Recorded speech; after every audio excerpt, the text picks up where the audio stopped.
आपका एक बार फिर से छोटे से वीडियो पैक में अभिनंदन है, स्वागत है, वेलकम है। और आज हम लोग देखेंगे और देख रहे हैं एक ऐसे ट्राइब्स, एक ऐसी जनजाति जिस जनजाति का नाम है पिग्मी। और यह पिग्मी एक ऐसी जनजाति है जो साइलेंट ट्रेड करती है, जो गूंगा व्यापार करती है, यानी बिना बोले हुए, बिना किसी को देखे हुए उनका ट्रेड होता है। वो कैसे होता है, इनकी क्या खास विशेषताएं हैं, इस चीज के बारे में अभी हम लोग देखेंगे। तो सबसे पहले इसमें आप देख सकते हैं कि यह पिग्मी ट्राइब्स के बारे में है। अब सबसे बड़ी बात यह है कि यह जनजाति रहती कहाँ है। आप देख सकते हैं इस अफ्रीका महादेश के मानचित्र को ध्यान से देखिए, और इसमें वह सबसे बीच में जो येलो कलर का शेडिंग है जिसमें लिखा हुआ है डेमोक्रेटिक कांगो रिपब्लिक, ये वही कांगो देश है जिस देश में यह जनजाति रहती है, यह पिग्मी जनजाति रहती है, जिसकी चर्चा हम लोग आज कर रहे हैं। तो यह अफ्रीका महादेश के बिल्कुल विषुवत रेखा के 0 डिग्री इक्वेटर के पास यह कांगो देश है, और इस देश से होकर 0 डिग्री इक्वेटर यानी विषुवत रेखा गुजरती है। इसी विषुवत रेखीय क्षेत्रों में, इसी कांगो बेसिन में यह जनजाति निवास करती है। अब चूंकि इसे कांगो बेसिन क्यों कहते हैं, यह जनजाति जिस कांगो बेसिन में निवास करते हैं उसे कांगो बेसिन क्यों कहते हैं, तो इसे इसलिए कहते हैं क्योंकि यहाँ पर एक प्रसिद्ध नदी बहती है जिसका नाम है कांगो नदी, और उसी कांगो नदी के नाम पर इस बेसिन का नाम है कांगो बेसिन, और इस देश का भी नाम है कांगो। तो इस तरह से हम देखते हैं कि यह जो नदी है बहुत ही सुंदर है, और यह विषुवत रेखा को 2 बार काटती है। ये क्वेश्चन पूछता भी है एग्जाम्स में कि वो कौन सी ऐसी नदी है जो विषुवत रेखा को 2 बार काटती है, तो वह कांगो नदी है। आप देख सकते हैं कि यह फिगर में, चित्र में कांगो नदी को दिखाया गया है, किस तरह से यह नदी जो है कि निकल कर ये जा रही है, और ये जाकर अंततः जो है कि अटलांटिक महासागर में गिरती है। यह नदी जो है इक्वेटर को 2 बार क्रॉस करती है। अगर इसके हम वाटर को देखें, अगर इसके बहाव को देखें, तो आपको इतना सुंदर सा मनोरम जो है कि दृश्य नजर आता है, आप बखूबी इसे महसूस कर सकते हैं। ये कांगो नदी का परिदृश्य है, कितना सुंदर है, दोनों तरफ बिल्कुल हरियाली है, और यह कांगो नदी बह रही है। बिल्कुल इसे आप देखकर महसूस कर सकते हैं कि कितना खूबसूरत, कितनी सुंदर सी यह नदी है। इस चित्र को काफी ऊंचाई से लिया गया है कांगो नदी को। यह किस तरह से विषुवत रेखा को 2 बार काट रही है, यानी कि यह बिल्कुल विसर्पाकार अपनी घाटी को बना रही है और विषुवत रेखा को 2 बार काट रही है, और काटने के बाद ये बहती हुई जो है कि अंततः अटलांटिक महासागर में यह नदी गिरेगी।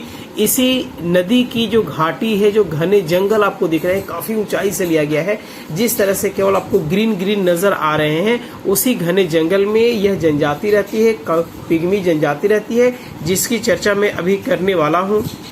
जी हाँ दोस्तों, तो यही पिग्मी जनजाति के लोग हैं जो बैठे हुए हैं, अपने बच्चों के साथ बैठे हुए हैं। ये बिल्कुल इसी अंदाज में रहते हैं ये लोग। आप देख सकते हैं इस तरह के पिग्मी लोगों की कि इनका पहनावा कैसा होता है, इनके वेशभूषा कैसी होती है, इनके बारे में जो खास बातें हैं उसको भी मैं आपको शेयर कर रहा हूँ। ये देखिए, ये भी पिग्मी जनजाति के लोग हैं जो अपने बच्चों के साथ बैठे हुए हैं और शिकार कर रहे हैं, मछलियों का भी शिकार कर रहे हैं। ये पिग्मी जनजाति के लोग अपने आप को सुंदर दिखाने के लिए वह पेड़ों के पत्तों को वह सर पर बांध लेते हैं ताकि वो सुंदर दिखे। देख सकते हैं कि इनमें भी ख्वाहिशात होते हैं सुंदर दिखने की, कितनी अच्छी बात है। दोस्तों आप देख सकते हैं कि पिग्मी जनजाति जो है यह घने जंगलों में रहती है, अफ्रीका के घने जंगलों में रहती है, जहां पर बिल्कुल खड़े होकर चलना मुश्किल हो जाता है। इसी परिवेश में यह जनजाति अपने आप को सरवाइव करती है, और आपको ये जान के हैरानी होगी कि एक ऐसी जनजाति है जो विश्व की सबसे छोटी जनजाति है, यानी इनकी हाइट सबसे कम होती है, इसलिए इन्हें बौनी जनजाति कहते हैं, नाटी जनजाति भी कहता है। और पिग्मी का शाब्दिक अर्थ भी होता है बौना यानी नाटा। तो पिग्मी जनजाति विश्व की सबसे शॉर्ट हाइट वाली ट्राइब्स है। यह इसी जंगल में रहती है और वृक्षों की शाखाओं पर ऊपर अपनी झोपड़ी बनाती है, जैसा कि आप देख सकते हैं इस फिगर में, इस चित्र में, वह कैसे जो है कि अब वृक्षों के ऊपर जो है अपने घर को बनाती है। इसी में वो लोग रहती है और इसमें जगह जगह पर खिड़कियां बना के रखती है, जिसे वह जंगली जानवरों को देखती है और उनका शिकार करती है। अब इनमें क्या होता है कि गूंगा व्यापार का प्रचलन है। वो कैसे है गूंगा व्यापार का? अभी मैंने कहा कि पिग्मी जनजाति के लोग जो होते हैं वह शिकार करते हैं, शिकार के द्वारा अपना जीवन यापन करते हैं। और चूंकि घने जंगलों में रहते हैं जहां रोज बारिश होती है, जल जमाव की स्थिति होती है, इस वजह से वह वृक्षों की शाखाओं पर घर भी बनाते हैं। और दूसरी बात यह है कि जंगली जानवरों का शिकार करते हैं, उनके मांस को खाते हैं। लेकिन एक ही चीज़ों को रोज रोज खाते खाते जो है ये अपना टेस्ट बदलना चाहते हैं। इस जनजाति के लोगों को केला बहुत पसंद है, लेकिन केला यहाँ पर होता नहीं है क्योंकि यहाँ पर प्रतिदिन वर्षा होती है। इसलिए बगल के जो प्रदेश हैं उन प्रदेशों में ये जाते हैं और जाकर रात में मांस को रख के चले आते हैं। और फिर जब उस प्रदेश के लोग सुबह में आते हैं, किसान आते हैं, देखते हैं कि यहाँ पर मांस रखा हुआ है, समझ जाते हैं कि ये पिग्मी जनजाति के लोगों ने रखा होगा, इसलिए बगल में लाके वो लोग केला रख देते हैं क्योंकि वो लोग केले की खेती करता है। और उन लोगों को, वहाँ के निवासियों को मांस बहुत पसंद है और ये पिग्मी जनजाति के लोगों को केला बहुत पसंद है। तो चूंकि पिग्मी ने क्या किया कि रात में ले जाकर उन्होंने मांस रख दिया। अब जब सुबह में वहां के लोगों ने देखा कि मांस रखा हुआ, समझ जाते हैं पिग्मी ने रखा होगा। अब वो लोग क्या करते हैं कि केला रख देते हैं। अब फिर पिग्मी जब जाता है तो देखता है कि मांस और केला दोनों रखा हुआ है। अब उसमें से अगर लगता है कि मांस के बराबर केला है तो वह मांस केला को लेके अपने पास आ जाता है और मांस वही छोड़ देता है। अब किसान जब आता है तो देखता है कि केला नहीं है, केवल मांस है। समझ जाता है कि पिग्मी लोगों को सौदा बिल्कुल मंजूर हो गया है, तब जाके वह जो है कि मांस लेके आ जाता है। यानी एक ऐसी जनजाति है जो दूसरे अपने प्रतिद्वंदियों से बिना देखे हुए, बिना बात किए हुए उनसे ट्रेड कर लेती है, उनसे व्यापार कर लेती है। ऐसे व्यापार को साइलेंट ट्रेड कहते हैं, गूंगा व्यापार कहते हैं।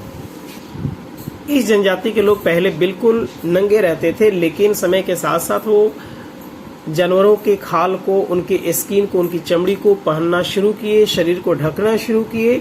और आज ये जो है कि जानवरों के जो खाल होते हैं, स्किन होते हैं, उन्हें अपने शरीर के खास अंगों को ढकने में ये लोग इस्तेमाल करते हैं।